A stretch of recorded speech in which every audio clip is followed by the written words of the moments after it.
दोस्तों नमस्कार। मेरा नाम है अनूप आकाश वर्मा और आप देख रहे हैं द रिपोर्टर हिंदी। तमिलनाडु की राजनीति ऐतिहासिक रूप से द्रविड़ विचारधारा, सामाजिक न्याय और क्षेत्रीय पहचान के इर्द गिर्द घूमती रही है और यही कारण है कि आज भी एम.के. स्टालिन के नेतृत्व में डीएमके कांग्रेस गठबंधन बेहद मजबूत स्थिति में दिखाई देता है।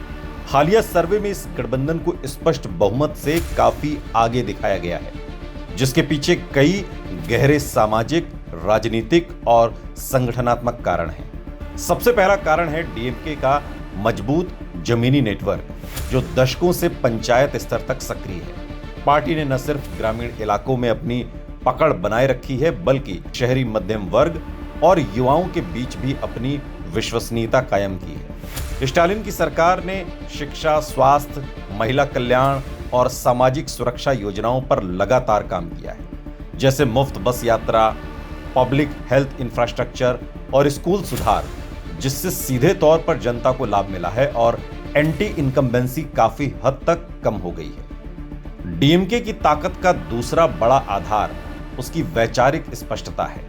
द्रविड़ आंदोलन से निकली ये पार्टी भाषाई गौरव, सामाजिक समानता और संघीय ढांचे की बात करती है, जो तमिल पहचान से गहराई से जुड़ा हुआ है। यही वो बिंदु है जहां भारतीय जनता पार्टी को सबसे ज्यादा चुनौती मिलती है, क्योंकि बीजेपी की राष्ट्रीय राजनीति और हिंदी, हिंदू, हिंदुस्तान की धारणा को तमिलनाडु में व्यापक स्वीकृति नहीं मिल पाती। राज्य की जनता अपनी भाषा, संस्कृति और क्षेत्रीय स्वायत्तता इसको लेकर बहुत संवेदनशील है और डीएमके इस भावना को राजनीतिक रूप से मजबूती देती है। इस कारण बीजेपी अभी तक यहां अपनी जड़ें मजबूती से नहीं जमा पाई, भले ही उसने एआईएडीएमके के साथ गठबंधन किया हो। कांग्रेस के साथ डीएमके का गठबंधन भी इस मजबूती का एक महत्वपूर्ण कारण है। राहुल गांधी ने पिछले कुछ वर्षों में दक्षिण भारत, खासकर तमिलनाडु में अपनी छवि को सहानुभूतिपूर्ण और जमीन से जुड़े नेता के रूप में पेश की है। उनकी भारत जोड़ो यात्रा और लगातार राज्य के दौरे ने कांग्रेस को एक नई ऊर्जा दी। राहुल गांधी का नर्म, समावेशी और कल्याणकारी राजनीति का संदेश डीएमके की विचारधारा से मेल खाता है, जिससे गठबंधन स्वाभाविक और स्थिर नजर आता है। कांग्रेस भले ही सीटों के लिहाज से छोटी साझेदार हो, लेकिन उसका राष्ट्रीय चेहरा और अल्पसंख्यक व कुछ पारंपरिक वोट बैंक डीएमके को अतिरिक्त मजबूती देते हैं। एम.के. स्टालिन का व्यक्तिगत नेतृत्व भी इस समीकरण में निर्णायक भूमिका निभा रहा है। उन्होंने खुद को एक प्रशासनिक और शांत नेता के रूप में स्थापित किया है, जो आक्रामक बयानबाजी से ज्यादा गवर्नेंस पर फोकस करता है। उनकी छवि एक ऐसे मुख्यमंत्री की बनी है जो केंद्र के साथ टकराव के बावजूद राज्य के हितों के लिए खड़ा रहता है। उन्होंने केंद्र सरकार की नीतियों जैसे नीट, भाषा नीति और जीएसटी से जुड़े मुद्दों पर खुलकर विरोध जताया, जिससे राज्य के अधिकारों की रक्षा करने वाले नेता के रूप में उनकी पहचान मजबूत हुई। ये रुख तमिलनाडु की जनता को काफी आकर्षित करता है। इसके उलट ई.के. पलानीस्वामी के नेतृत्व वाली एआईएडीएमके अंदरूनी गुटबाजी और नेतृत्व संकट से जूझ रही है। जयललिता के बाद पार्टी वो करिश्माई नेतृत्व नहीं खोज पाई जो पूरे राज्य में एकजुट समर्थन जुटा सके। बीजेपी के साथ गठबंधन ने एआईएडीएमके के पारंपरिक वोटर्स के एक हिस्से को असहज भी किया है, क्योंकि राज्य में बीजेपी को बाहरी और उत्तर भारतीय राजनीति का प्रतिनिधि माना जाता है। इससे डीएमके को अप्रत्यक्ष फायदा मिल रहा है। एक दिलचस्प फैक्टर अभिनेता राजनेता विजय थलपति की पार्टी का उभरता है, जिसने खासकर युवाओं और शहरी वोटर्स में नई ऊर्जा पैदा की है।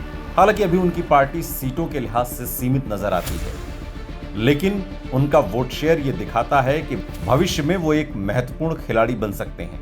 फिलहाल उनका असर अधिकतर विपक्षी वोटों, खासकर एआईएडीएमके बीजेपी गठबंधन को नुकसान पहुंचा सकता है, जिससे डीएमके को और बढ़त मिल रही है।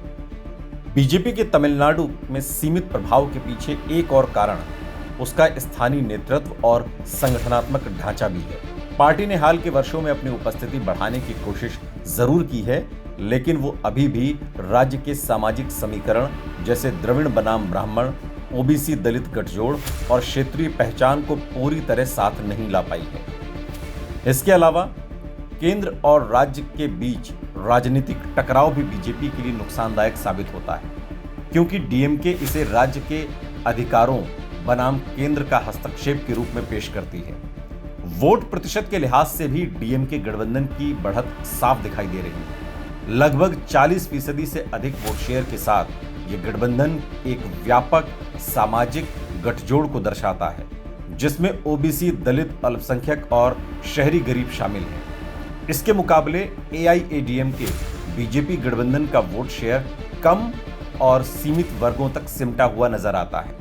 यही कारण है कि सीटों के मामले में अंतर काफी बड़ा दिखाई देता है।